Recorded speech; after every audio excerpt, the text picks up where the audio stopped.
The Galactic Council had a name for humanity. Not the official one. The official one was Terran's, clean, neutral, filed in the registry between the Tharek of Dust Colony 7 and the Uvesi of the Singing Nebula. But the name the council members used in their private channels, in the lounges after summits, in the low voices saved for things you believed but would never say on record, that name was the loud ones. Humanity had arrived at the galactic stage the way a child crashes a funeral, noisy, confident, completely unaware that they had walked into something that was not for them. Their first transmission to the wider galaxy had been a music file. Not a declaration of peace, not a statement of intent. A music file, something called rock and roll, blasted across 17 star systems at full signal strength, bouncing off relay stations that the Tharek had spent 200 years carefully calibrating. The Uvesi, beings of extraordinary acoustic sensitivity whose communication was entirely sonic, had described the experience as something between a slap and a scream. The Keth, old, patient, gray-skinned arbiters who had guided galactic diplomacy for 6,000 years, had called an emergency session. It lasted 4 hours. Humanity never knew it happened. That was the year 2187. By 2190, humanity had sent 3 delegations, 2 research fleets, and 1 strongly worded letter to a species they had confused for a different species entirely.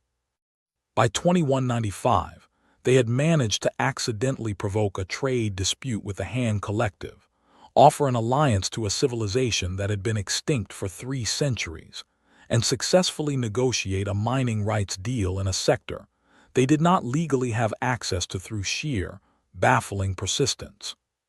The Keth watched all of this. They did not intervene. There was a theory among the elder species, the ones who had been around long enough to see patterns, that young civilizations either burned fast or grew slow. The fast ones collapsed. The slow ones endured. Humanity was doing something that didn't fit either category. They were burning fast and somehow not collapsing. The Keth filed this under anomalous and assigned a junior analyst to keep watching. The junior analyst's name was Verath. She had 4 eyes, 12 fingers, and the patience of something that had personally watched 3 solar systems go dark. She submitted her first report on humanity in the spring of 2198.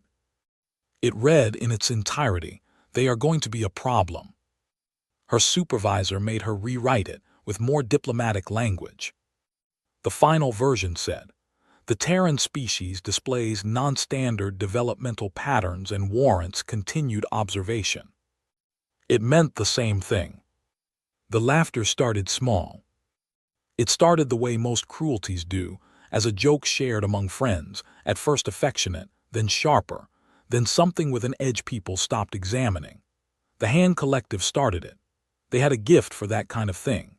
Their ambassador to the council, a pale creature with too many joints and a voice like a blade dragged across glass, had coined the phrase that spread through the diplomatic channels like a slow infection. The soft species. It wasn't wrong, technically. Humans were soft. They had no natural armor, no venom, no echolocation, no second brain, no redundant organs beyond a single spare kidney that even human doctors seemed to find inadequate. They bled easily. They broke easily. They required food every few hours or they became, by their own admission, irritable. They needed a specific temperature range to function.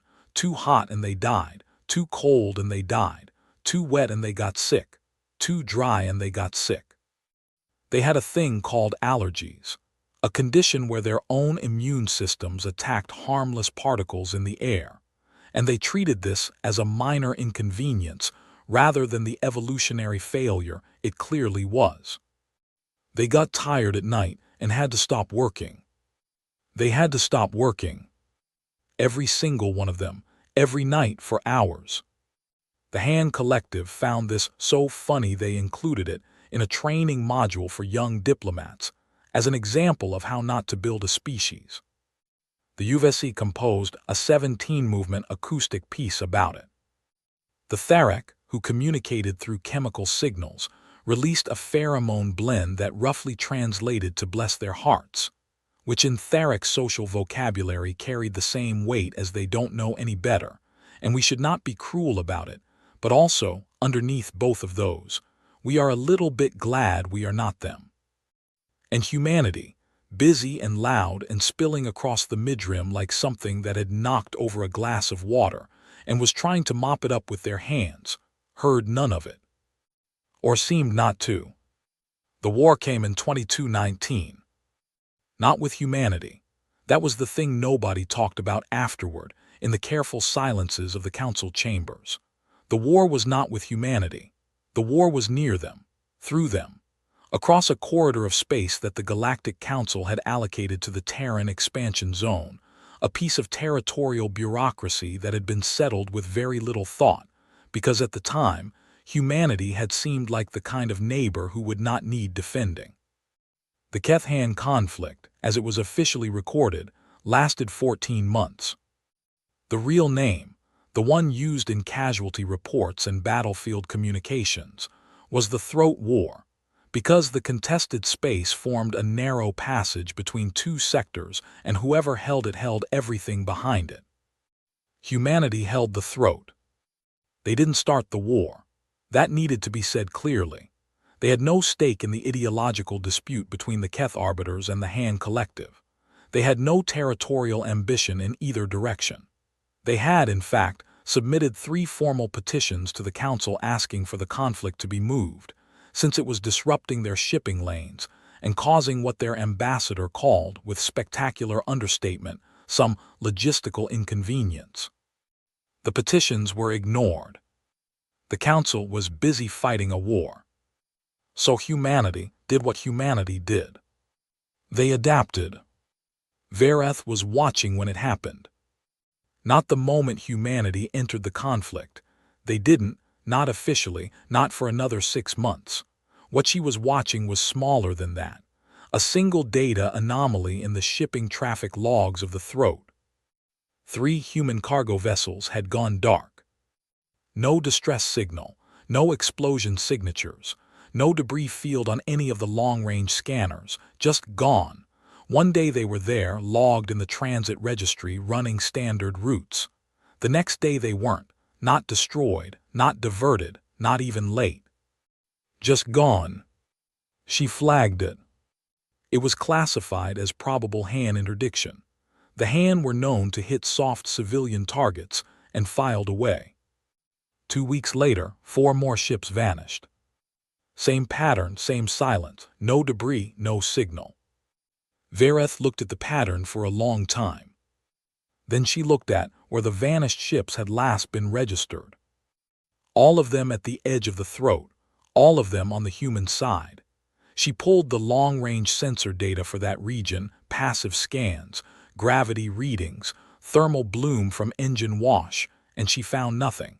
Not the nothing of empty space, which had its own texture if you knew what to look for.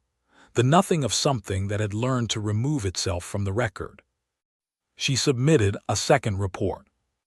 It read, "The Terrans are not where we think they are." Her supervisor did not make her rewrite it this time.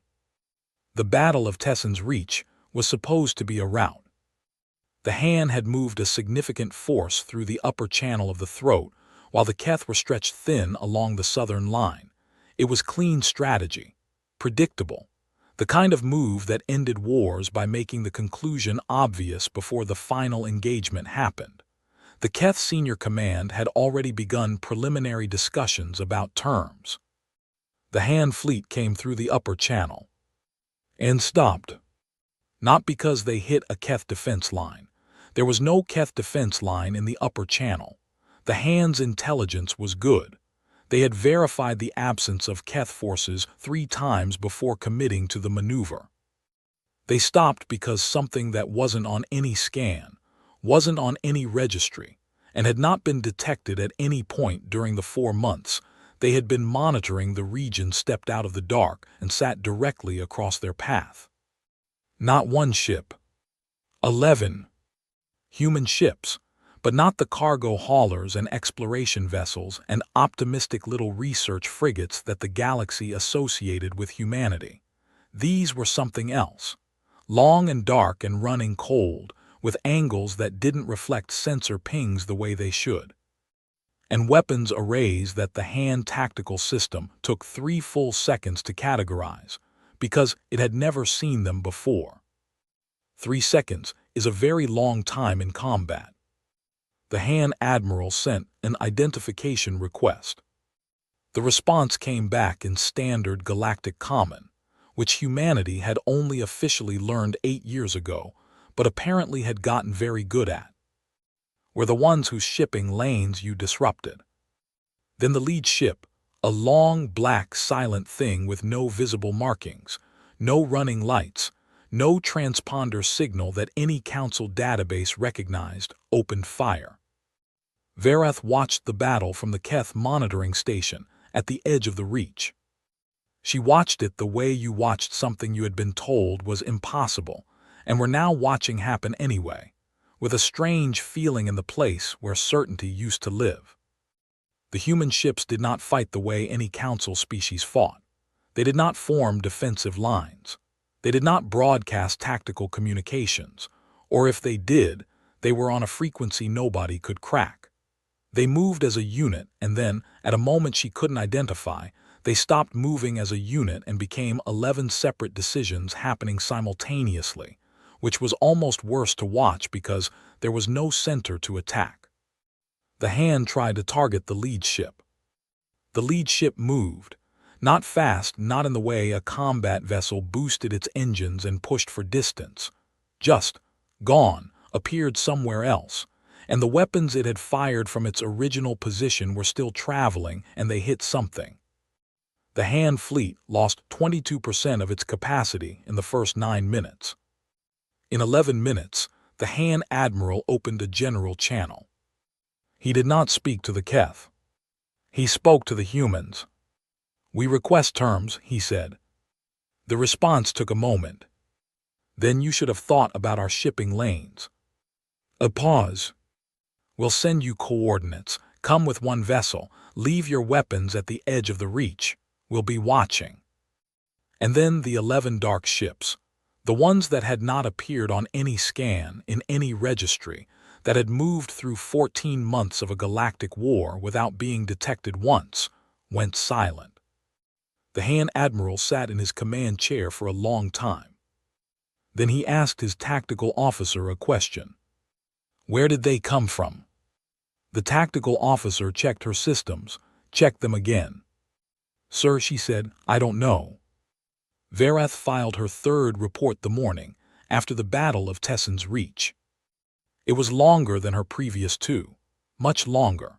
It contained sensor logs, trajectory analysis, weapons signature databases, and a 12-page section on what she had started calling deliberate signal absence.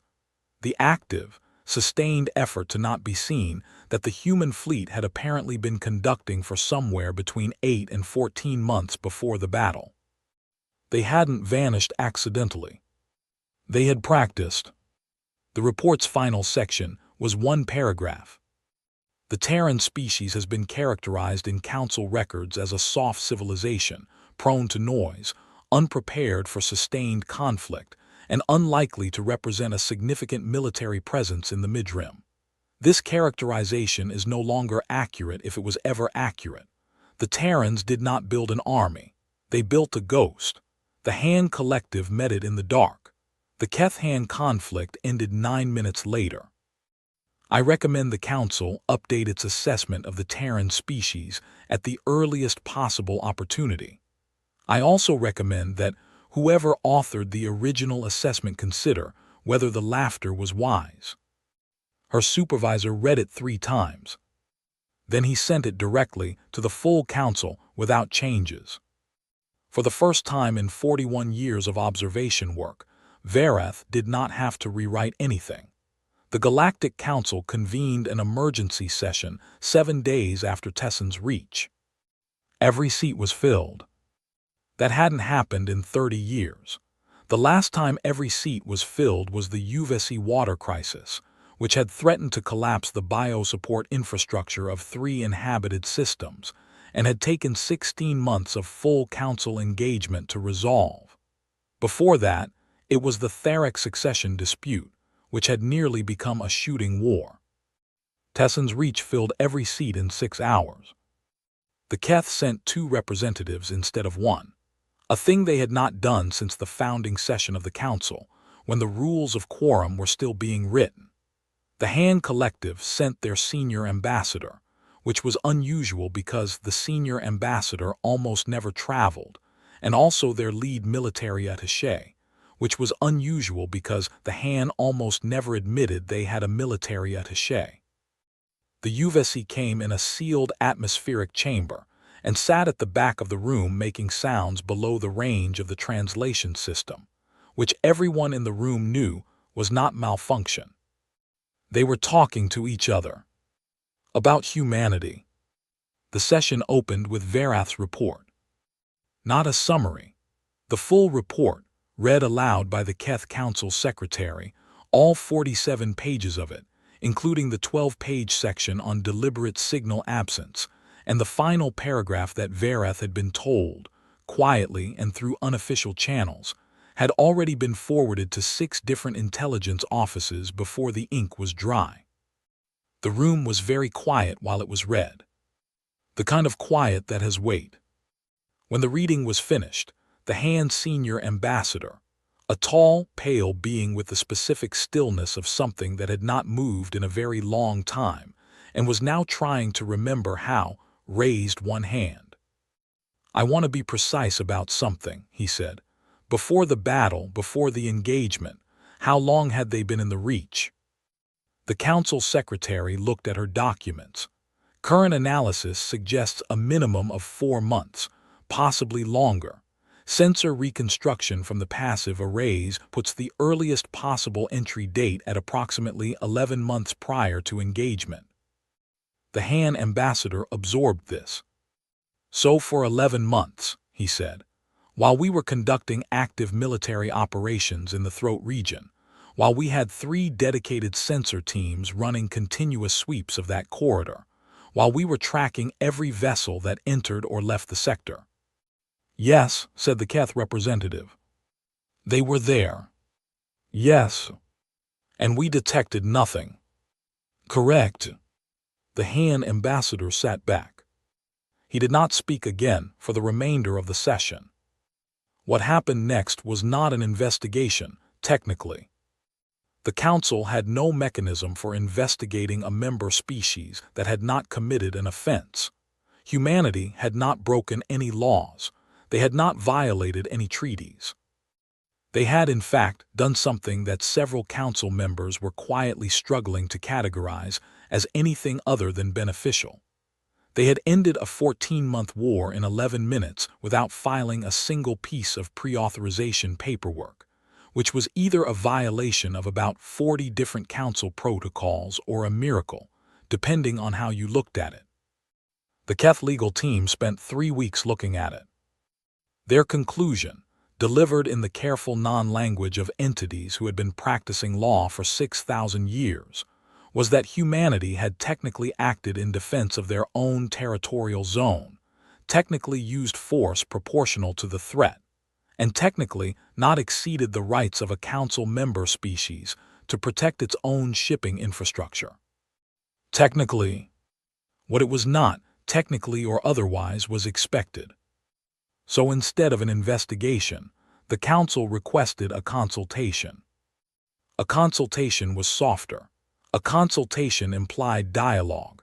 A consultation was the kind of thing you requested when you wanted answers and didn't want to admit that you needed them.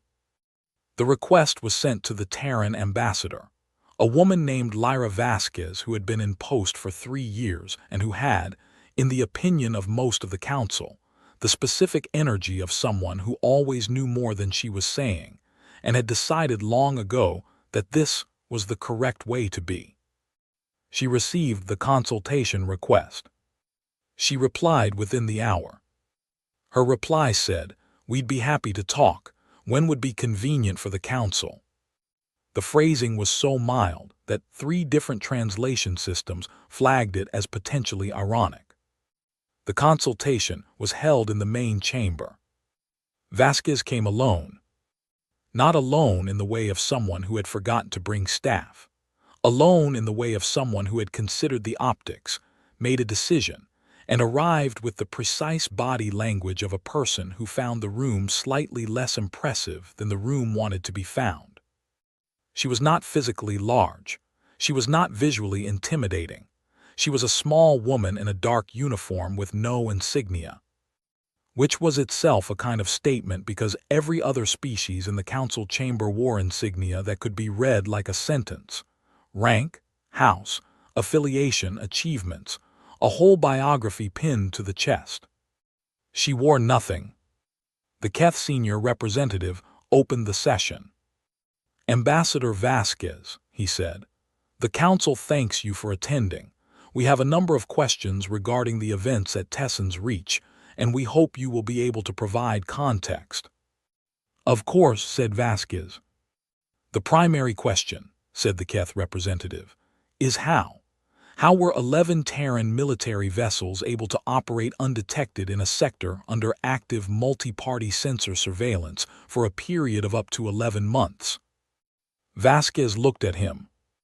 She had a way of looking at things that made you feel like she was waiting for you to finish a sentence you hadn't started yet. "That's not something I'm able to go into detail about," she said. "You understand." The room did not understand, but no one said that. "Can you tell us," the Keth representative tried again, "when this capability was developed? The Council's records on Terran military technology do not include." "We keep some things off the main records," said Vasquez. "You understand." The room understood that she was going to keep saying "you understand," and that each time she said it, it was going to mean something different. The hand military attaché leaned forward. He was not a diplomat. He was a soldier who had been put in a diplomat's chair and was wearing the experience poorly. "How many ships?" he said. Vasquez looked at him. "How many ships do you have?" he said. "That can do what those 11 did at the Reach." She smiled. It was a small smile, not unkind. The smile of someone who appreciated the directness of the question while having absolutely no intention of answering it. "Enough," she said. The consultation ended 2 hours later without answers. Or rather, it ended with a precise and careful set of non-answers, each one delivered with such warmth and apparent cooperation that it took most representatives, until they were back in their own offices, to realize that they had learned nothing. Nothing about the ship's technology. Nothing about the fleet's size. Nothing about when the capability had been developed. Nothing about whether humanity had done this before in other places, in other conflicts, under other names. Nothing. They had gotten nothing. What they had gotten instead was a very pleasant meeting with a small woman in a dark uniform who had drunk 2 cups of something human called coffee, a substance the UVC atmospheric filters had reacted to with alarm, and who had, at the end of the session, thanked the Council for its time, expressed hope for continued cooperation, and walked out of the chamber at the same calm pace she had walked in. Verath, who had attended the session as a junior observer, sat at her desk afterward and stared at her notes. She had written one thing. She was not surprised by any of the questions. That was it, that was the whole note. She looked at it for a long time. Not surprised by any of the questions meant that Vasquez had anticipated all of them before she walked in, which meant she had known what the Council would ask, which meant she had known what the Council knew and what it didn't know, and had calibrated her answers accordingly, which meant that, however much the Council had been watching humanity, humanity had been watching the Council back, with, apparently, a better intelligence operation. The Han Collective filed a formal information request 3 weeks after the consultation. It was addressed to the Terran government and asked, under Council treaty protocols for mutual transparency in military matters, for a full accounting of Terran military assets in the Mid-Rim. The response came back in 11 days. It was a document. A very thorough document. 18 pages, formatted correctly, filed through the proper channels, stamped with the proper authentication codes, signed by the proper authorities. It listed 6 Terran military vessels in the Mid-Rim sector. 6. The Han attaché stared at it. He counted 11 ships at the Reach. He had the sensor logs. He had his own tactical officer's recordings. 11 ships. The document said 6. He sent a follow-up request. The response was a polite clarification that the 6 vessels listed represented the Terran assets formally registered in the Mid-Rim sector under Council Treaty protocols. Formally registered. He read that phrase 7 times. Then he went to find someone who could tell him what formally registered meant in Terran legal code, and what the distinction was between formally registered and present. It took his legal team a month to find the clause. It was buried in the Terran Military Transparency Annex, which had been submitted to the Council during the initial treaty negotiations in 2201, in a section that had been reviewed by exactly 2 Council analysts at the time, both of whom had found it uninteresting. The clause read, in its entirety, assets operating in stealth-designated configurations during active defensive operations are not subject to standard registry disclosure requirements for the duration of said operations. Stealth-designated configurations. The Han attaché read it again. They had put it in the treaty. In 2201, 18 years ago, when humanity had seemed like the kind of species you assigned a junior analyst to watch, they had put a clause in the Transparency Annex exempting their stealth assets from disclosure. And nobody had noticed. Verath was the one who found the original review notes. She didn't go looking for them. She was doing routine archive work, the kind of low-glamour documentation maintenance that fell to junior analysts between crises, and she pulled the 2201 treaty files to update the index, and there they were. The review notes from the original Council assessment of the Terran Transparency Annex. 2 pages, written by a pair of analysts whose names she recognized as mid-tier bureaucratic fixtures. The first analyst had flagged the stealth clause, had written in the margin, unusual provision request clarification. There was no record of clarification being requested. She looked at the second analyst's notes. The second analyst had written, reviewed, Terrans are not a stealth-capable species, provision likely precautionary or aspirational. No action required. Aspirational. Verath sat with that word for a long time. The galaxy had looked at humanity in 2201, loud, soft, bumbling humanity with their rock and roll transmissions, and their accidental trade disputes and their spare kidney, and decided that a stealth clause in their military treaty was probably just wishful thinking. They had decided that humanity was dreaming. They had not considered that humanity was planning. The Council held a second session. A closed session this time, no official record, no secretary, the kind of session that happened when things needed to be said that could not be written down. The Keth representative opened it.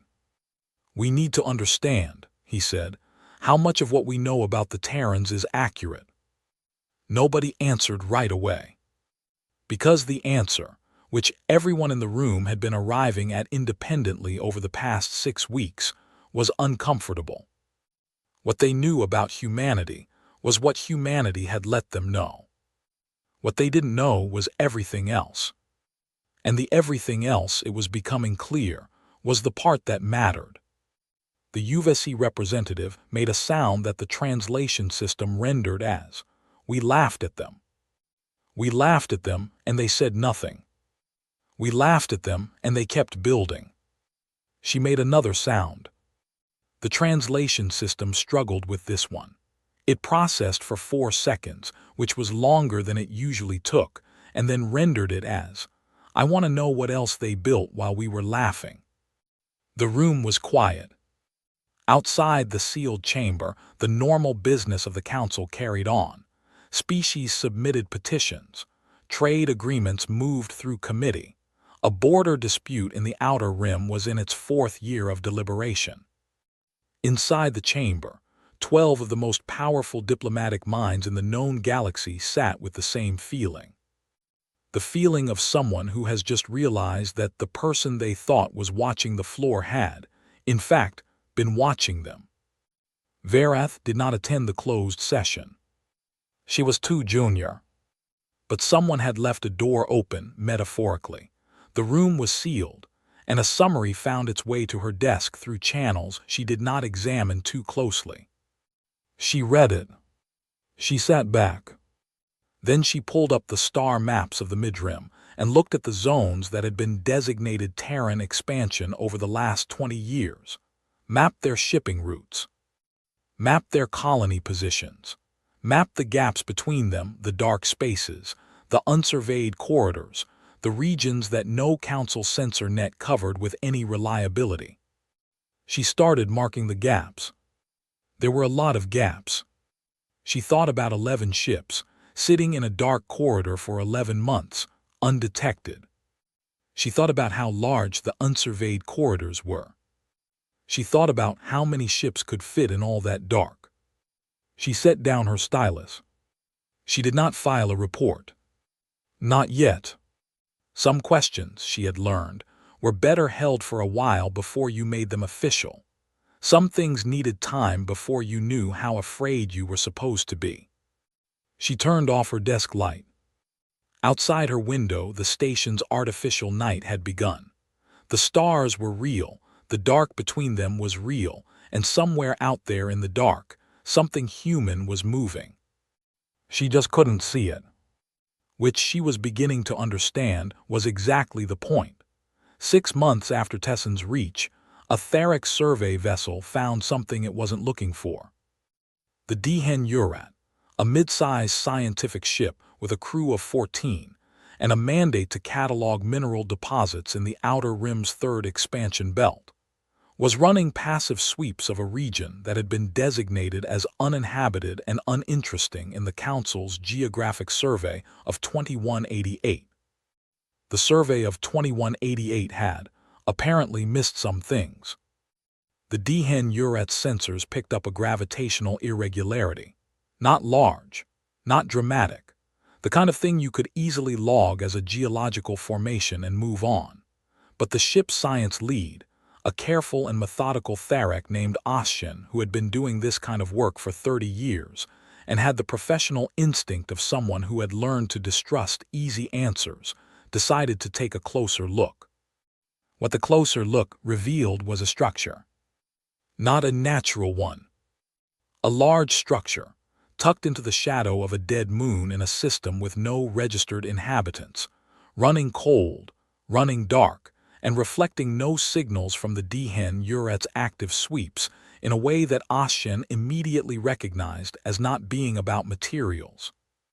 You could build a thing that didn't reflect radar. But it took effort. It took specific effort. She sent a priority signal to the Theric Science Ministry. Then she sat in her command chair and looked at the structure on her passive imaging array, and thought about the fact that this region had been designated uninhabited in 2188, and that it was now 2220, and that 32 years was a long time to be building something in the dark. The Science Ministry forwarded her signal to the Galactic Council. The Council forwarded it to Verath. By this point, Verath had been promoted twice and had a team of 6 analysts working under her. She had also, over the past 6 months, quietly begun building a separate map, unofficial, not filed in any council system, kept on a personal drive she took home every night, of what she was now calling the gaps. The dark spaces, the unsurveyed corridors, the blind spots. When the Dehen Urat's report came in, she checked her personal map. The dead moon was in a gap. Of course it was. She requested a survey mission. Not a military one, a scientific one. She was careful about that. She wrote the request in the language of curiosity rather than concern, because she had learned, in the months since the closed council session, that the word concern had a way of triggering exactly the kind of visible diplomatic response that humanity would notice and adjust for. She wanted to see before she was seen seeing. The survey mission was approved. A small vessel, a neutral crew, one Keth scientist, two UVSI technicians, and a Tharic engineer, with a brief to conduct a standard structural assessment of the anomalous formation in the third expansion belt. They reached the dead moon system in 11 days. They found the structure. They found it, and then they found that the structure was not alone. There were 3 of them.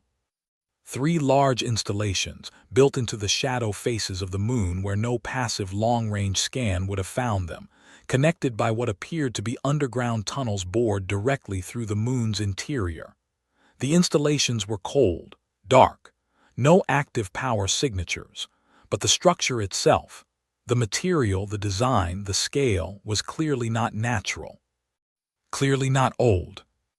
The Keth scientist on the survey team sent back his first assessment with the specific tone of someone who was trying very hard to be objective about something that was making him feel things he hadn't planned to feel.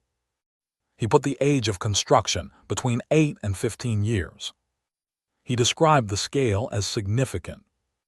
He described the design as optimized for concealment. He described the material as not matching any registered Terran civilian construction profiles. He did not describe what he thought the installations were for. He didn't have to. Vareth mapped the dead moon site on her personal chart. Then she spent 2 weeks pulling archive data, shipping lane records, colony registration filings, deep space beacon logs, anything that could be cross-referenced with location data, and she started finding more gaps. Not structures, not yet, but patterns of absence that had the same signature as the throat before Tessen's reach. Regions where signals were slightly too clean. Where survey data was slightly too old to trust.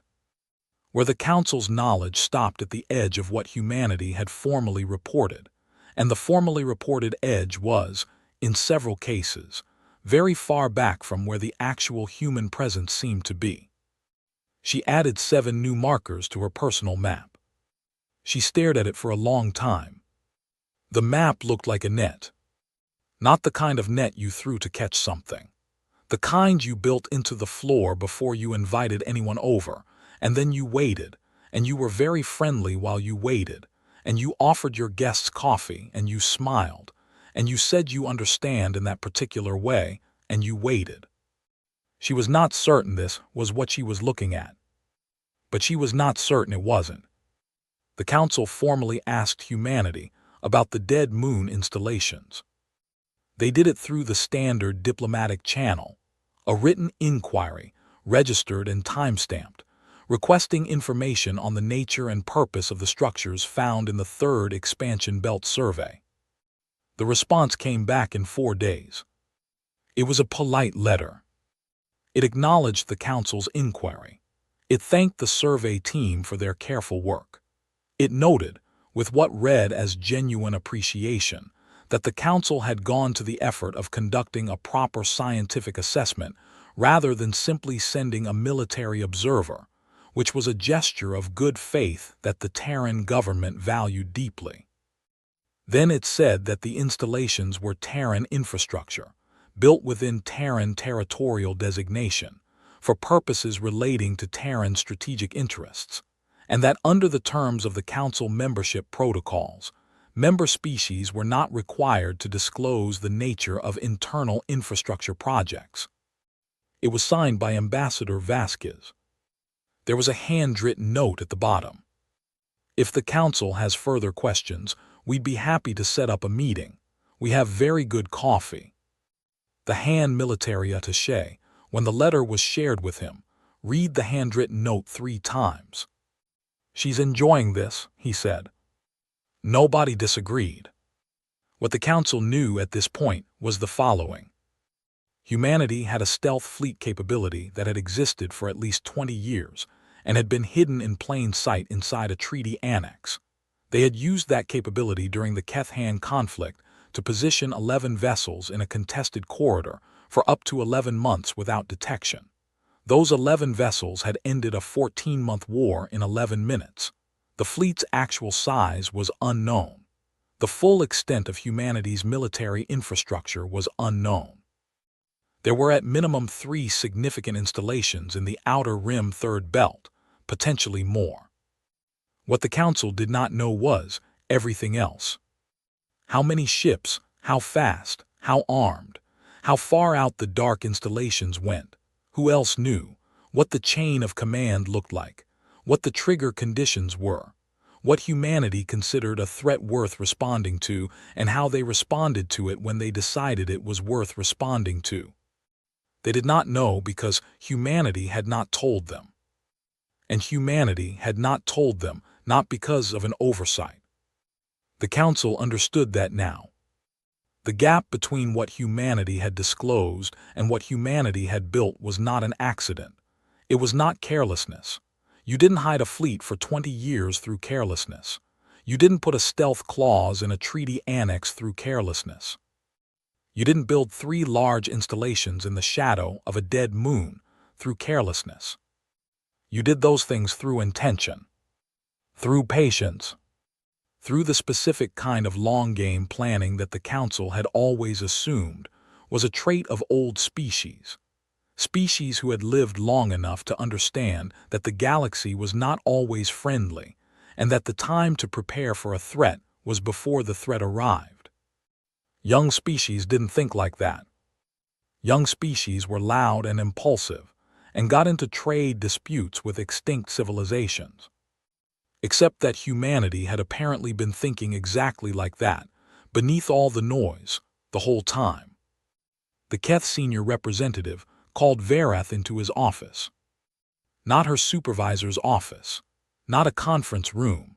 His personal office, which had a window that looked out at the Council station's observation ring, and which she had never been in before and which felt, stepping into it, like a room that remembered every important conversation it had ever held. He did not offer her a seat. He stood at the window and looked out at the stars. "Tell me what you think," he said. Verath considered her words. This was not a moment for careful diplomatic language. He was asking for something else. He was asking for the thing you said when the official version wasn't enough anymore. "I think," she said, "that we have been classifying them wrong from the beginning." "How do we classify them?" "As a young species," she paused, "developing, promising but unpredictable, loud, emotional, prone to making mistakes." "And what are they?" She thought about 11 ships sitting silent in a contested corridor for 11 months. She thought about a treaty annex clause filed in 2201 and ignored. She thought about 3 installations in the dark, and a map full of gaps, and an ambassador who drank coffee and smiled and said, "You understand." "Old," she said. "They think like something very old." The Keth representative was quiet for a moment. "That assessment is going to disturb the Council." "Yes," said Verath. "That assessment is going to disturb a lot of people." "Yes." He turned from the window. "File it officially," he said. She did. The report ran to 60 pages this time. It included her personal map, the one she had kept off the Council system for 6 months, the one with the gaps marked and the patterns annotated. She attached it as Appendix 1 and noted in the cover letter that it was unofficial, based on inference rather than confirmed survey data, and that she was submitting it because she believed the inference was strong enough to warrant official attention.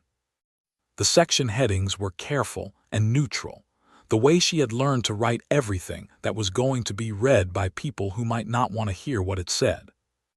But the executive summary was not careful. The executive summary said, in plain language, what she had been working toward for 7 months. Humanity is not where we think it is. It is not what we think it is. It is not organized the way we think it is organized, or armed the way we think it is armed, or limited the way we think it is limited. The information gap between what Terrans have disclosed and what the available evidence suggests they have built is large enough that our current strategic assessments of the midrim are unreliable. We are making decisions about a galaxy we do not fully see, in a region where another species has significantly better visibility than we do, and that species has given us no indication of hostile intent, but has also given us no indication of its true capacity. I recommend the Council stop laughing and start listening. I also recommend we listen more carefully than we have been, because they appear to have been very quiet for a very long time, and very quiet for a very long time means either they are harmless or they are ready. Given what happened at Tesson's Reach, I no longer believe harmless is the correct conclusion. She submitted it. She went home. She did not sleep well. Not because she was afraid of what humanity would do. She lay in the dark and thought about the dead moon installations, about the gaps, about the net-like pattern on her map, about the fact that none of it looked like aggression. It looked like preparation. There was a difference, and the difference mattered, but it kept slipping away from her in the dark, because the thing about preparation was that it could be for anything. You could prepare for defense. You could prepare for negotiation from a position of strength. You could prepare for a war you hoped never to fight. Or you could prepare to act, and be waiting for the right moment to act, and be very patient about the waiting, the way something very old and very quiet was patient about things. She did not know which it was. She was not sure she wanted to find out. 3 days after she submitted the report, Ambassador Vasquez requested a private meeting. Not with the Council, not with the senior representative. With Verath. Personally. The request was politely worded, went through proper channels, and included a note that said, "I think it's time we had a real conversation. I've read your work and I think you deserve one." Verath read the note twice. Then she sent back a single word. "When?" The response came in 20 minutes. "Tomorrow, bring your map." She stared at her screen for a long time. Vasquez had seen her report. Vasquez had seen the map. The map that Verath had built from inference and pattern analysis and careful reading of things nobody else had thought to look for. And Vasquez's response was not a denial, not a complaint, not a formal diplomatic protest. It was an invitation. "I think you deserve a real conversation." Which meant, Verath understood, sitting in the quiet of her office in the very late night with the stars turning slowly outside her window, that the conversation she was about to have was not going to make her feel better. It was going to make her feel exactly as small as the map suggested she should feel. But she wrote back yes anyway. Because she was an analyst. And she needed to know. The meeting was in a small room on the Council Station's civilian level. Not a conference room, not a diplomatic suite, a place that served food, the kind that wasn't attached to any particular species' cuisine and so served everything badly, which somehow made it feel neutral. 2 tables, 6 chairs, a window that looked out at the docking ring, and the low hum of a ventilation system that the UVC always complained about. Vasquez was already there when Verath arrived. She was drinking coffee. She had a second cup on the table on Verath's side, which meant she had done some research on what Verath could drink and had ordered it in advance. Verath looked at the cup. She looked at Vasquez. She sat down. "Thank you for coming," said Vasquez. "You invited me," said Verath. "I did." Vasquez held her own cup with both hands the way humans apparently did, as if they needed to hold onto something warm. "I thought it was overdue. You could have requested this meeting at any point in the last 7 months." "Yes," said Vasquez, "I could have." She didn't explain why she hadn't. She let the absence of explanation sit between them, which was, Verath was realizing, a thing Vasquez did regularly. Let things sit. Let the shape of an omission carry its own meaning. Verath put her personal drive on the table, the one with the map. Vasquez glanced at it. You brought it. You asked me to. I did. Vasquez set down her cup. I wanted to tell you something about that map, about what you got right and what you got wrong. Then tell me. Vasquez looked at her for a moment. Not unfriendly. The look of someone who was deciding how to begin something that had a lot of possible beginnings. The structure of the map is right, she said. The logic, the way you identified the gaps, the patterns of absence, that's all right. You found the edges of the thing by looking at where our reporting stopped and the inference started. That's good work, real work. But you don't know what you're looking at. And I want to tell you. Because I think you've earned it and because I think you're going to figure it out eventually anyway, and I'd rather you figure it out from us than from a misread sensor log. Verath was quiet. She was not surprised. She was not unsurprised. She was in a place past both of those things, where you had been building toward a moment for long enough that, when it arrived, it felt less like revelation, and more like a door you had been standing in front of finally opening. Tell me, she said. What Vasquez told her started with a date. 2193, she said. 2193 was 4 years after first contact, the year humanity had accidentally provoked the trade dispute with the Han Collective. Do you know what happened internally? On our side during that dispute? Verath thought. The official record on the Terran side of the 2193 dispute was limited. There was a diplomatic resolution. Your trade ministry issued an apology and agreed to a revised shipping agreement. Yes, said Vasquez. That's the part we showed you.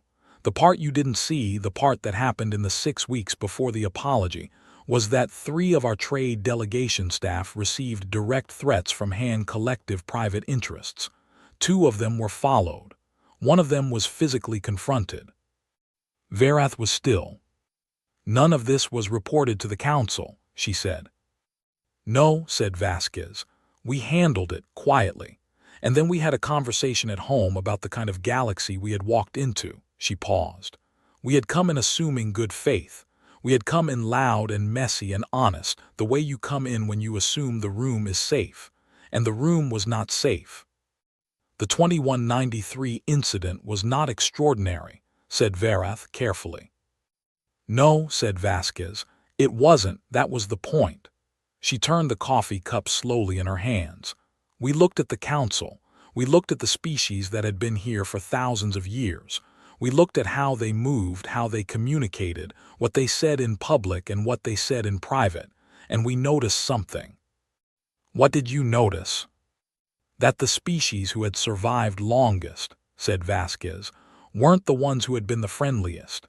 They were the ones who had made themselves too expensive to attack. The program had a formal name inside the Terran Defense Ministry. Vasquez used it once, in passing, and then set it aside and described the thing itself rather than what it was called. The core of it was simple.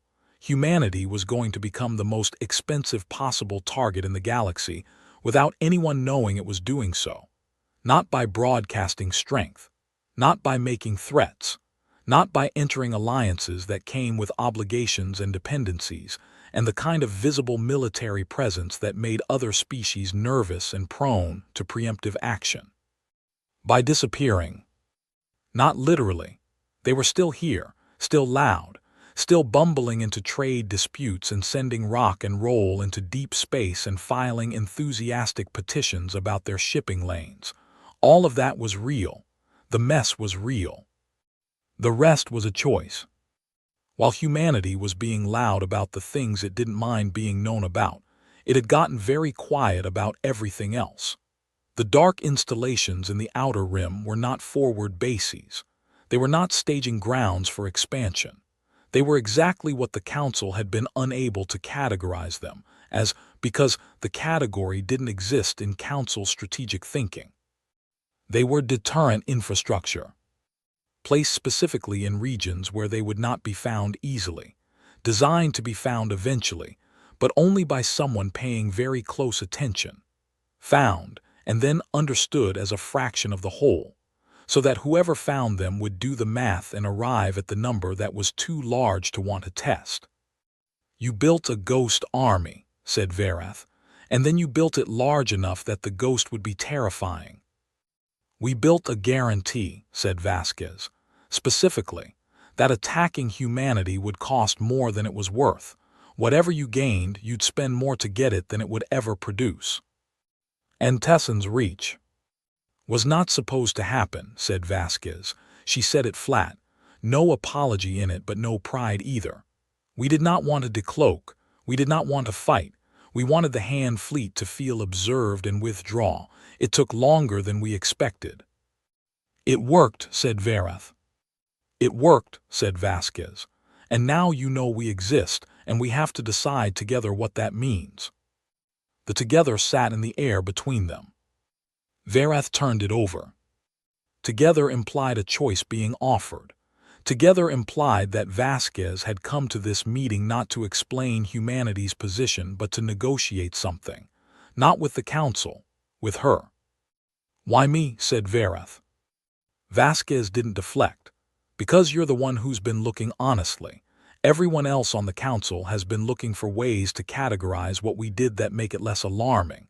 You've been looking for what's actually there." She paused. "We need someone on the Council side who sees clearly. And you need to understand what you're actually seeing, so you stop presenting the Council with a picture that's going to make them make bad decisions." "What bad decisions?" "Panic decisions," said Vasquez. "We've watched the closed sessions." Verath went still. Then she breathed out, "Of course you have." "The instinct," said Vasquez, "when you find something bigger than expected, is to contain it, to counter it, to build something that matches it. We're asking you to help the Council understand why that instinct would be very unfortunate." "Because you'd know." "Because we'd know, yes." The room was quiet. Outside the window, the docking ring turned slowly.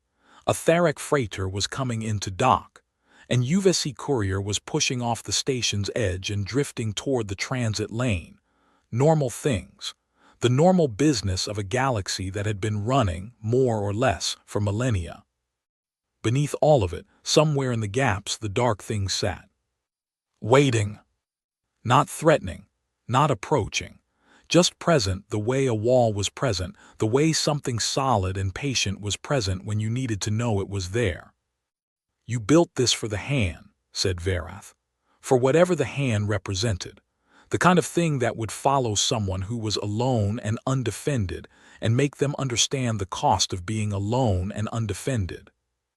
"The hand were the first ones who showed us the lesson clearly," said Vasquez. "But no, not for the hand specifically. For anyone.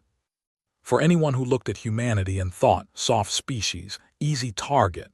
She said it without heat. She said it the way you stated a calculation. "We are soft. That's real. We break easily and we bleed easily and we need to sleep every night and our immune systems are a disaster. All of that is true. We are not going to outfight the galaxy on those terms." "So you changed the terms." "We changed the terms." Vasquez spent the next hour being specific. Not about numbers, not about locations, not about anything that would put technical intelligence in Verath's hands that could be extracted and used by someone less interested in stability. She was specific about intent, about structure, about the underlying logic of what humanity had built. The stealth fleet existed to be unknown. Its power came entirely from uncertainty. If the fleet's composition became known, if the Council could calculate its size, its range, its limitations, it stopped being a guarantee and became a calculation. And calculations could be worked around. Uncertainties could not. The installations in the dark were the same. They were not fortresses. They were signs. The kind you placed along the perimeter of something you did not want entered. knowing that the sign itself was not the deterrent, the understanding of what was behind it was the deterrent. The Tessans' reach engagement had been a last resort, the most aggressive thing humanity had done in 30 years of building, and it had lasted 11 minutes, and it had ended in terms rather than destruction, which was as controlled an outcome as you got in a shooting engagement. "You could have destroyed the Han fleet," said Verath. "It was not a question." "We chose not to," said Vasquez. "Why?" Vasquez looked at her with the expression of someone who had expected the question. "Because a fleet you destroy stops being a lesson. A fleet that goes home and tells its government what it saw in the dark, that's a lesson that stays." Verath thought about the Han military attaché, about the way he had sat at the consultation session without speaking, about the formal information request and the legal team that had spent a month finding the treaty annex clause. "They are frightened," she said. "Yes," said Vasquez. "That's the point. Frighten the people who would hurt you badly enough, and they spend their energy worrying about you instead of attacking you. And the species who were never going to attack you don't notice the dark mostly. The installations don't interfere with anyone. The ships stay home unless needed. To a Tharic freighter captain running standard routes, none of this is visible." She paused. "It's only visible to the people who are looking for it. And the people who are looking for it are the people who have already decided they might want to test us." She let that sit. "We don't want war," said Vasquez. "We have never wanted war. We want exactly what we came into this galaxy wanting: trade, contact, cooperation, the chance to be part of something larger than one species on one planet. All of that is still true. We just learned fairly early that those things required us to be safe enough to pursue them." The conversation ended the way important conversations ended, not with a resolution, but with a new weight on the table that both parties understood they were going to have to carry. Vasquez left first. She stood, picked up her coffee cup, paused. "Verath," she said. "Yes." "The Council is going to discuss options. Containment options. Ways to match what they think we have or limit our ability to expand. I'm not asking you to stop that process. It's their right. I'm asking you to help them understand that any move in that direction will be watched, and that we will respond to it through the same framework we've been operating in." "Quietly," said Verath. "Quietly," said Vasquez, "and thoroughly." She left. Verath sat in the room for a long time after. The ventilation hummed. The docking ring turned. Somewhere in the dark between all the light of the council station, the stars sat in their ancient positions, indifferent and enormous. She thought about what she had been told. Not everything. She understood she had been told a fraction, the fraction that was meant to be reassuring without being complete. Vasquez was very good at that, giving you enough of the truth that you felt seen and not quite enough that you felt safe, because the not quite enough to feel safe was itself the message. But the core of it was real. Humanity was not an aggressor.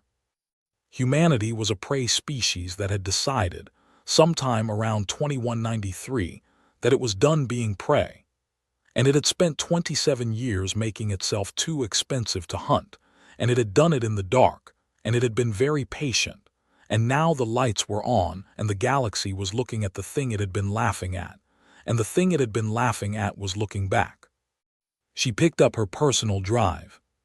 She thought about the map, about the gaps, about all the dark places she had marked where human presence was inferred but unconfirmed. She thought, "I have found perhaps 30% of what exists." She was not sure if that made her feel better or worse. She tucked the drive in her pocket and walked out of the room, past the ventilation hum and the turning docking ring, back toward the council's official spaces. She had a report to write. Not the kind that alarmed, not the kind that escalated, the kind that explained as carefully and as clearly as she could manage the difference between a predator and a deterrent. The difference between a species building toward aggression and a species that had looked at the galaxy, found it unkind, and quietly made certain it would never be unkind to them in particular again. The difference was important. She needed the Council to understand it. Because Vasquez was right about one thing. Any move toward containment, any attempt to counter or limit or test what humanity had built would be watched. And the thing that was watching had 11 months of practice sitting in the dark and seeing everything. She passed the Council's public information desk on her way back to her office. There was a Terran trade bulletin on the board. New shipping rates for the mid-rim cargo lanes, stamped with the Terran Commerce Ministry's official seal. A routine thing. The kind of administrative document that circulated through the Council's information systems dozens of times a week. She stopped and looked at it. The shipping lanes it referenced passed through 6 sectors. She checked them against her map. 3 of them passed through gaps. She stared at that for a moment. Then she walked on. She did not update the map tonight. She would tomorrow. There was always more to find if you knew how to look, and she was getting better at looking. Which meant she understood that humanity was letting her get better, letting her find the edges, letting her do the math. Because the math, when you did it, led to a number that was too large to want to test. That was the point. That had always been the point. She understood it now. She understood it. And it was one of the most impressive things she had ever encountered, and it made her feel, walking down the corridor of the most powerful political institution in the known galaxy, about 3 inches tall. Which was, she suspected, also the point. The Verk Dominion arrived at the edge of the midrim in the spring of 2221. Nobody had seen them coming. Not because they were stealthy, they were the opposite of stealthy. They came in loud and hot and broadcasting, the way a species came in when it had decided that the galaxy was a resource and was tired of waiting to take it. They had 600 years of isolated expansion behind them, a military culture built on the premise that force answered every question, and an intelligence picture of the Galactic Council that was, as their advance fleet discovered immediately upon arrival, extremely out of date. The Verk knew about the Council. They did not know about Tessen's reach. They did not know about the dead moon installations. They did not know about the gaps. They knew what the Council looked like from the outside, 600 years ago, when a Verk explorer ship had passed the midrim's edge and catalogued the species in residence. They knew about the Keth, the Han, the Tharek, the Uvesi. They knew about a young species called the Terrans that had recently achieved interstellar travel and appeared to represent approximately no threat to anything. Their arrival message was broadcast on the General Council frequency at full power. It said, in a language that the Council translation system took 40 minutes to crack, "The Verk Dominion extends greetings to the species of the midrim. We have come to discuss your integration into our administrative structure. We recommend cooperation." The Council received this message. There was a long silence. Then the Han military attaché, who had spent the past year and a half sitting in a chair he had never wanted and thinking about dark corridors and things that moved in them, said, quietly, to no one in particular, "They don't know." The Council's emergency session was the fastest in its history. 12 minutes from the Verk transmission to full Council, a record. There was no debate about whether the message was hostile. There was no debate about whether integration into administrative structure meant what it sounded like. There was no debate about whether we recommend cooperation was a recommendation. There was one debate, and it ran for 47 minutes, and it was about what to do. The Keth representative's position was, contact the Verk, request formal dialogue, and play for time while the Council's military assets were assessed. The Council's military assets, when assessed, were not impressive. The Council had no standing fleet. Individual species had individual military capacity that ranged from significant, the Han, to minimal, the Uvesi, to deeply obscure, the Tharek, who had not formally disclosed their military structure in 200 years. A coordinated defense was theoretically possible. In theory, the Han attaché, who had been starring at the table for most of the session, said, "Contact the Terrans." The room was quiet. "Their ambassador," he said, "contact Vasquez." The Keth representative looked at him. "You want to ask humanity for help?" "I want," said the Han attaché, with the specific precision of someone choosing each word from a small number of options, "to inform the Terrans that there is a large and hostile fleet at the edge of the midrim, and that the Council would welcome their assessment of the situation." It was, everyone understood, a way of asking without saying the word asking. The Keth representative sent the message. Vasquez's response came back in 19 minutes. It said, "We're aware of the Verk. We've been tracking their approach for approximately 2 years. We recommend the Council continue its dialogue process. We will be monitoring and will advise if circumstances change." The room read this message. "We've been tracking their approach for approximately 2 years." The Keth representative read it twice. Then he read it again. "They knew," he said. "Yes," said Verath, from her seat at the analyst table. She had been asked to attend and had spent the session being very still and very quiet and taking notes that she was not sure she was going to file anywhere. "They knew for 2 years," said the Keth representative. "Yes. And they said nothing." "They said nothing to us," said Verath, "but I think it's worth considering what else they might have been doing for 2 years." The room was quiet. Outside the station, somewhere beyond the Council's sensors and the transit lanes and the docking ring that turned with ordinary indifference, the Gaps sat in the dark. The Council opened dialogue with the Verk. It was not a good dialogue. The Verk had a particular style of conversation that was less dialogue and more announcement. Their lead representative was a broad, dark-scaled being called Veth Commander Harak, who had the bearing of someone who had won a lot of arguments by sitting slightly closer than the other party was comfortable with. He sat across the table from the Keth representative and explained, with great patience and a very small amount of warmth, that the Verk Dominion had a successful record of integrating independent systems, and that the Council species would find the process, on the whole, to be to their benefit if they approached it with the right attitude. The Keth representative asked what integration entailed specifically. Harak explained. The Keth representative sent the summary to the full Council through a closed channel. The summary read, in the Keth's careful formal language, as follows.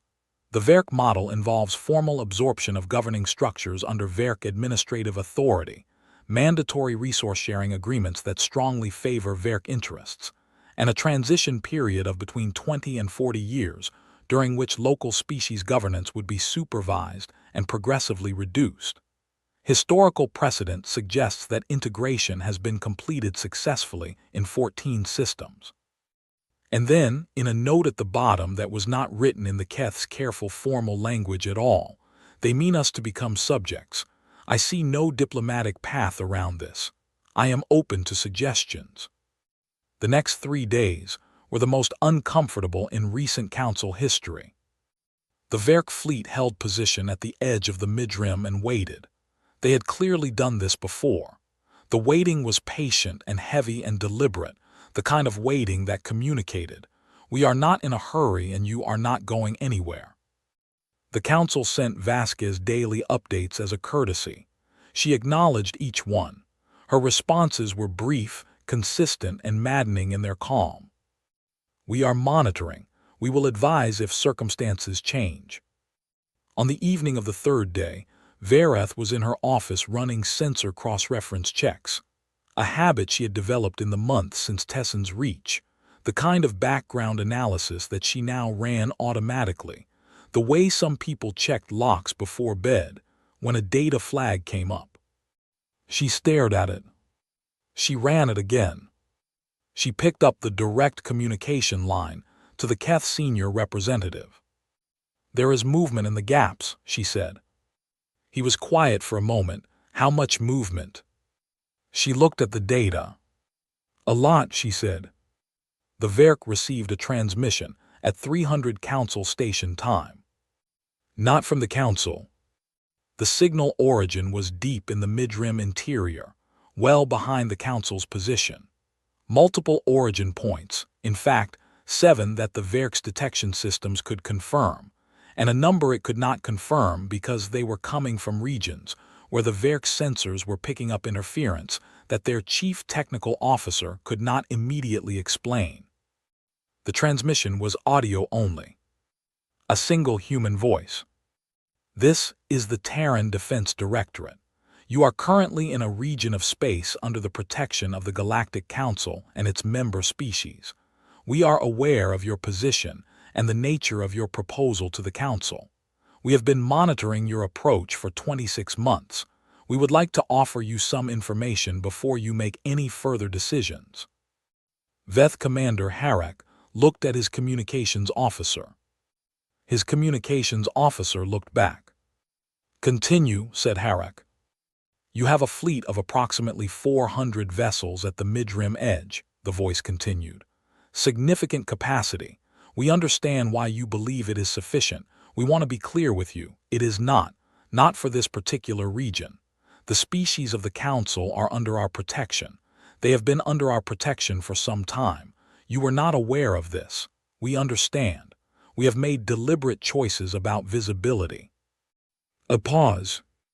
"We are being visible now." Then the transmission cut, and Harak's tactical display lit up. Not all at once. That was the thing. That was the thing that stayed with the Verk officers who were present in the years afterward when they tried to describe what the next 4 minutes felt like. Not all at once. The first signal was the largest. A vessel, or what the sensors initially registered as a vessel before the system recalculated and produced a number, it then flagged as anomalous, appeared at the midrim's outer boundary, between the Verk fleet and open space, between the Verk and the direction they had come from. It was very large. The Verk had a designation scale for vessel classes that ran from small patrol craft to Dominion carriers. Their largest category was Class 9. The object on their display did not fit the scale. Their system assigned it a provisional Class 11 and flagged that it had no historical precedent for the designation. Then the other signals. Not a flood, not a swarm, one at a time with gaps between them that felt to the Verk tactical officers like something was choosing the timing deliberately, letting each one land, letting the number accumulate. 20. 40. By the time the count reached 60, the shape of the pattern had become clear to Harak's tactical team. The vessels were not forming a battle line. They were not massing for engagement. They were forming a perimeter around the Verk fleet. Not aggressive, not advancing, simply present, surrounding on all cardinal approaches, covering every vector, and running every single one of them with no transponder, no registry signal, nothing on any identification system the Verk had ever developed. Ghosts. 80. 100. Harak's second-in-command said, very quietly, "Commander, where were they?" Harak looked at his display. He looked at the dead space where the vessels had appeared from, regions his sensors had been showing as empty since their arrival. Empty of structure, empty of energy signatures, empty in every way a region of space could be empty. "They were there," he said, "we just couldn't see them." The voice came back. 112 vessels, it said. "This is not the full picture. We wanted you to be able to see something. We thought it was the honest approach." A pause that felt carefully timed. "The full picture is not something we put on display. You understand." Harak sat very still. He understood. He understood with the specific understanding of a military commander who had just run the numbers in his head and found the answer was not a number he wanted to say out loud. If they could see 112, and this was not the full picture, then the full picture was how large. How many dark regions had the Verk crossed to reach the mid-rim? How many of those regions had been surveyed? What was the difference between we detected nothing and there was nothing? He had been answering that question with certainty for 600 years. He was no longer certain.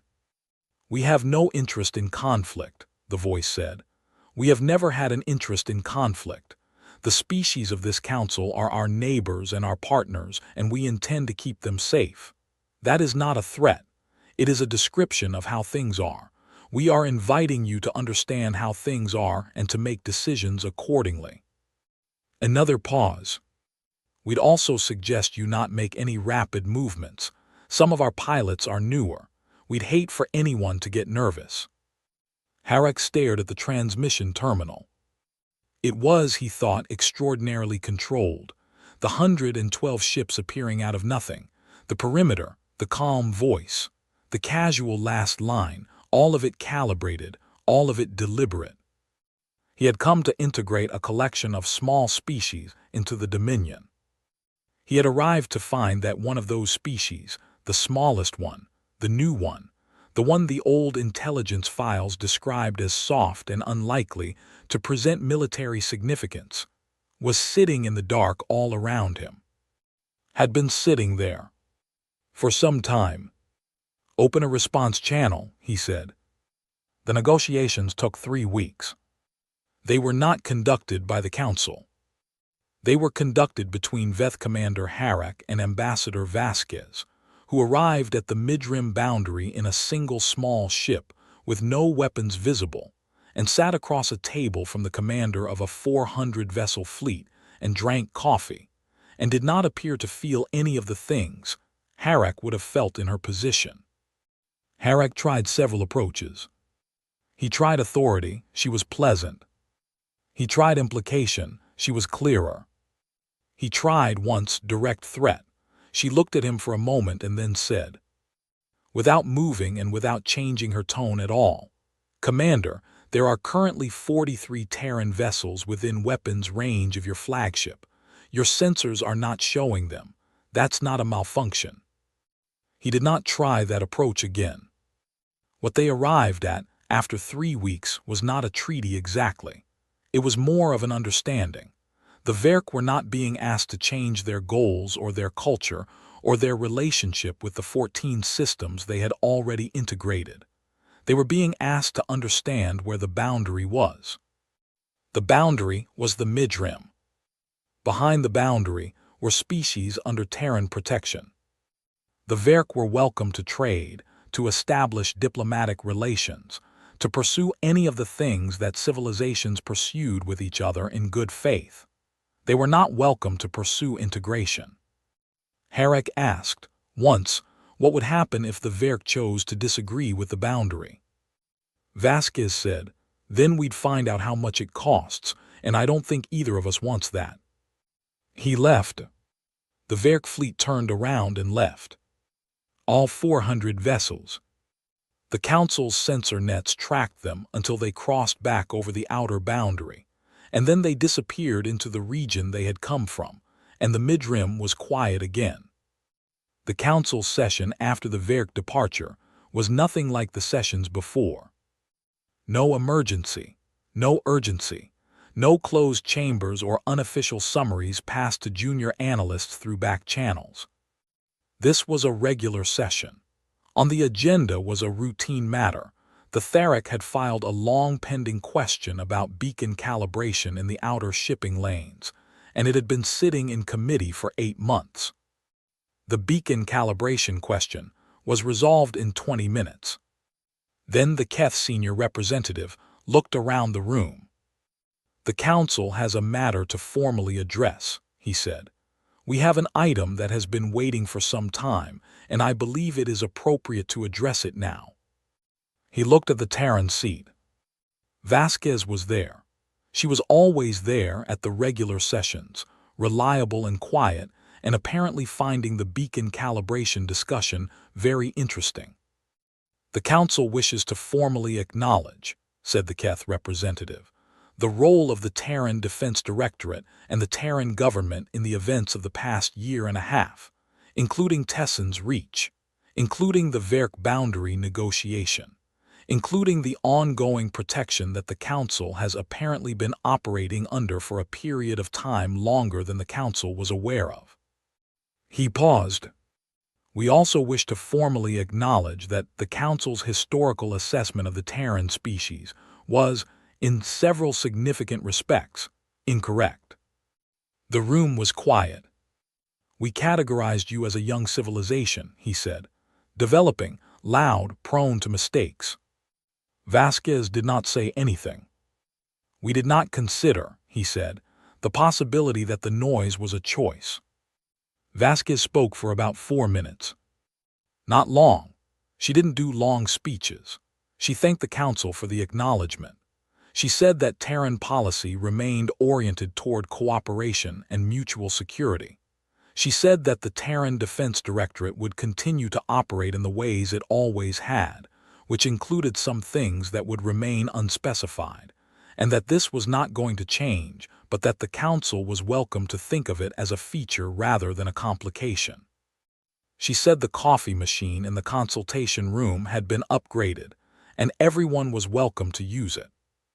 The hand attaché in the back of the room made a sound that no translation system could categorize. Then she said one more thing. She said it looking at Verath, who was sitting at the analyst table in the corner, which was where she always sat, which was a position that let her see everyone in the room without being the center of anything. "We never wanted to be the most powerful thing in the room," Vasquez said. "We wanted to be the thing that made the room safe enough that power wasn't the measure. That's still what we want. It's what we'll keep working toward." She sat down. Verath wrote that down. All of it. After the session, Verath went back to her office.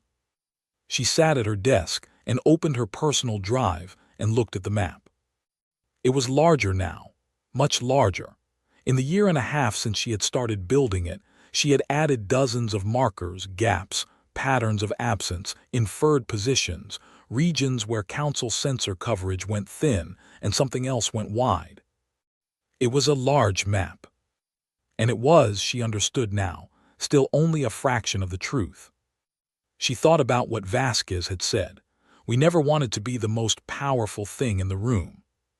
She thought about the 112 ships appearing out of nothing.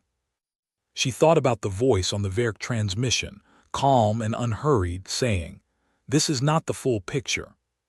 She thought about 2193 and the trade dispute, and a species that had looked at the galaxy it had walked into and decided, quietly and with extraordinary patience, to make itself impossible to hurt. She thought about all the laughter, the jokes in the private channels, the training module the hand had made, the 17-movement UVC acoustic piece about humans needing to sleep every night, the Theric pheromone that meant bless their hearts. She thought about what had been happening in the dark, while all of that was happening in the light.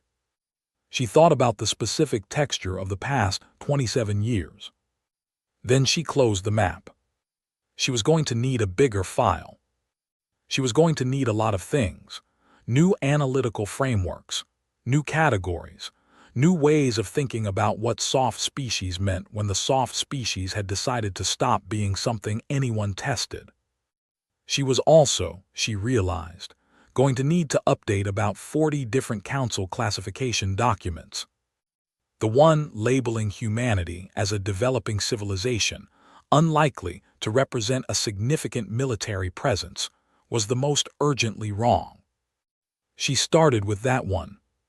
She typed the new classification slowly, made sure every word was right, made sure it said what it needed to say without saying more than was necessary, the way Vasquez said things.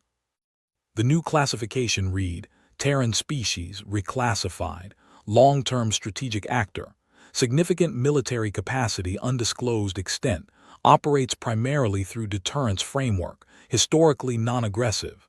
Council protection relationship, confirmed active. Threat assessment to council members, none. Threat assessment to hostile actors targeting council members, substantial. She paused at the end. Then she added one more line. Note, do not assume you have the full picture. You don't. She saved it, filed it, leaned back in her chair. Outside her window, the station's artificial night had begun again. The stars were where they always were.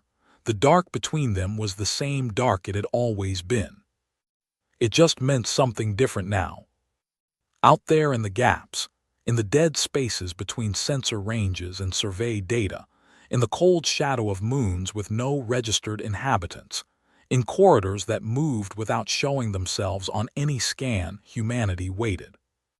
Patient, present, silent, not because they were hiding, because they had decided, a long time ago in the middle of a trade dispute that nobody else had thought was important, that the galaxy was not always kind, and that the answer to an unkind galaxy was not to be loud about your teeth.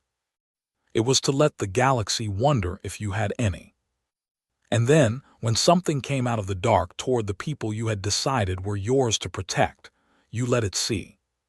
Just enough. Just the fraction that made the math too large. The fraction that said, this is not the full picture.